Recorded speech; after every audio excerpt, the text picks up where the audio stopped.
Thank you, moderator. Um, the subject of my presentation is options and conditions for fast-tracking the African high-speed rail projects.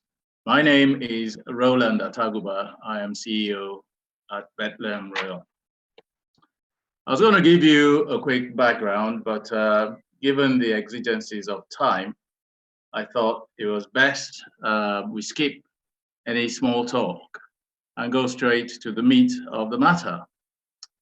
What are the issues? Let me talk about the strategic first. What is clear is the AUDA NEPAD agenda doesn't appear to be well domesticated, if at all, by the states, as it is not overtly referenced as a consideration when national governments have prosecuted their railway projects to date. And we've had a few that have been on. The Lagos Declaration, as we've heard, was in 2013, and that's 7 years ago. So far, the only tangible deliverable that we have to hold is the detailed scoping study incorporating an implementation plan for pilot projects. Ordinarily, I would think you could cover that ground in 2 to 3 years, but it's 7 years gone. So I would say we're probably adrift by 4 to 5 years. What about strategy? These must necessarily flow from the objectives, which we have defined in quantitative terms only. The assumption, of course, being that if you construct infrastructure that links the landlocked countries, connects the regions, the political and economic capitals, and creates transport beltways, the north-south and east-west beltways, as we've heard, that somehow we can then go to sleep. A notion which, of course, must be fallacious, because is it some 5 to 10 years after the once gleaming infrastructure has lost its luster and has fallen into disrepair, perhaps due to poor maintenance, that we start to wonder if these projects had been worthwhile in the first place? By which time, of course, most of us may not even be around, because we're talking about a time horizon of about 30, 50 years. Don't we need secondary objectives of qualitative and quantitative metrics that enable us to monitor and evaluate our achievement? This may be an assessment of traffic throughput or growth along a particular channel or GDP growth and so on, but some things that enable us assess and manage the benefits of the program as they flow. How about coordination? How much of it is going on at the top to monitor and control overall achievement? Are we also playing to our strengths when we engage the world? When we go to FOCAC, to Sochi, and so on, do we go as a continent or as individual states competing for attention and resources? Are we not being set off against one another and our hand weakened in the negotiations as a result? Are we not stronger together? At the administrative level, are we being effective in delivery? Is time really of the essence to us? Take Nigeria, for example. In 2006, a contract was awarded for a double-track Lagos-Kano standard gauge rail line, which is a part of the Algiers to Abuja to Lagos lines. It was to be delivered in 4 years, but 14 years on, it's only about 20% complete. It was not about lack of money, but more about prioritization and political exigencies. Take another project, Lagos to Calabar, also known as the Coastal Line, which is part of a collection of lines from Casablanca to Douala in Cameroon, which fall under the 2043 master plan. You'd be forgiven for assuming that we have time and be lulled into a false sense of security until, of course, the deadline looms large. And you know what they say, the morning shows the day. The contract was awarded in 2014 for 4 years, but 6 years on, not one shovel has hit the ground. The problem with this, however, may be related to its procurement. Many of the problematic contracts in Africa may have issues arising from their procurement. Kenya, Uganda, Djibouti, Ethiopia, they have or be cases in point. It is instructive, of course, that a common denominator in all these contracts is China. Now, options. Can we stick to slide 6, please? Yes, that slide. Keep it there. I have shortlisted 3 options. The no change, which means we shelve any perish the thought of any AUDA intervention or agenda.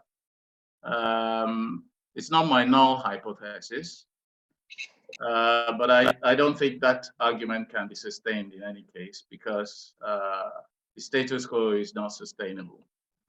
The do nothing is the null position, and that suggests that we stick with the AUDA 2063 as has been scoped, and hope that all goes well. That's a 30-year program for 50,000 kilometers of railway infrastructure that will deliver by 2043, and hope that train services run on them. Given the history of sloppiness and slippages already, it's unlikely that these plans will be fulfilled by wishfulness. Final option is all change, what I've called all change, which invites us to revise our plans and try to be a bit radical.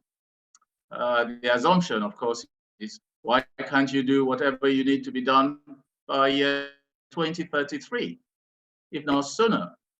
If we can do it in 30 years, why not 20? What about the scope? Do we need all of the 50,000 kilometers under the AUDA NEPAD agenda? Or could some of it fall under the domestic agenda of the states? Is there some re-engineering that we can do? How about the delivery approach? Can we have a more assertive AUDA NEPAD, acting in the role of client owner of the collective agreements of the states? Without prejudice to the outcome of any reviews, I'll proceed with the scopes of options 2 and 3 and make my submission on the delivery approach. The outline program is given in this slide. That's it below there. However, perhaps we can discuss the organization of the vision first. Next slide, please. This is a classic program management approach. Except it's tweaked a bit because, of course, you have a delivery organization that doesn't have a coercive instrument of hire and fire. It doesn't own the projects. It doesn't own the resources. These projects belong to the states downstream. Notwithstanding, its authority is devolved from the Council of Heads of Government, and they have vested that authority in the AUDA NEPAD. And they, of course, as a result, the authority in a program directorate. And this is something that we do as a matter of course. And NEPAD will establish a program management teams that will coordinate the delivery of the program. The programs themselves consisting of discrete projects to be performed by the individual states. The client owner, as I said, of the overall program is a Council of Heads of States, and his authority is devolved to the AUDA NEPAD with his CEO as champion to deliver the program. AUDA will establish a program directorate that will coordinate the program through program management offices. Sorry for breaking in. We have the presentation. Brilliant. Yes, we do. Continue so that we can fast track it, so that we can take the other 2 papers.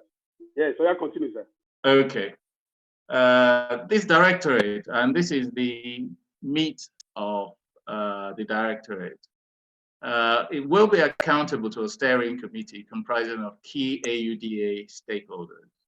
We have suggested 7 PMOs. These are program management offices downline along the RECs. These are the regional economic communities but we may be able to rationalize this to 5 or 6. The key role of the directorate is to develop a program model and to coordinate, monitor, and evaluate performance of the projects, and feed these into the model and provide advisory on remedial action as necessary. There will also be consultative councils of transport ministers that will liaise with the steering committees to troubleshoot and to realign policy. Can they round up? I am. The transport ministers who will liaise with the steering committees to troubleshoot and to realign policies, review progress, and feedback to the heads of governments in council. If we can go back to the slide 6 quickly, so I can just make a comment on the program. So in the first 12 months, we will establish the program teams, including their steering committees. Their key remit is in program assurance and stakeholder management. They will also provide technical support in capacity building and advisory to the project teams, as they do not have the power of hire and fire, and the influence is less coercive and more in persuasion. Notwithstanding, their upline influence through the consultative councils and the Council of Heads of Government may offer some stake. Can we quickly, moderator, go to slide 8, and let me quickly just run through the key success factors, and these are quite important. The key success factors: clear and measurable goals, which I talked about earlier, qualitative and quantitative objectives with the benefits managed well after the infrastructure work is complete. Cohesive delivery teams, we've also touched on, because teams work best when there are clear lines of authority and single points of management responsibility. These assure optimal performance. There are, of course, risks as well that may hinder progress, such as unforeseeables. We've got the COVID-19 rampaging. These are things that you would have to deal with as you come across. But the fundamental thing is in my last slide, and it's about the vision. And that's slide 10, please, moderator. Whatever it is that we need to do, the vision must translate right through the value chain and the supply chain. It is a very key function, otherwise everything else fails. And the depiction of what a simple solution of a tree swing and how the various people who attended to it conceived that vision and failed woefully. And so that goes to the heart of what we must do to deliver this dream and this great ambition. It is about a shared vision. I thank you very much. Thank you very much. Thank you very much, Mr. Ataguba.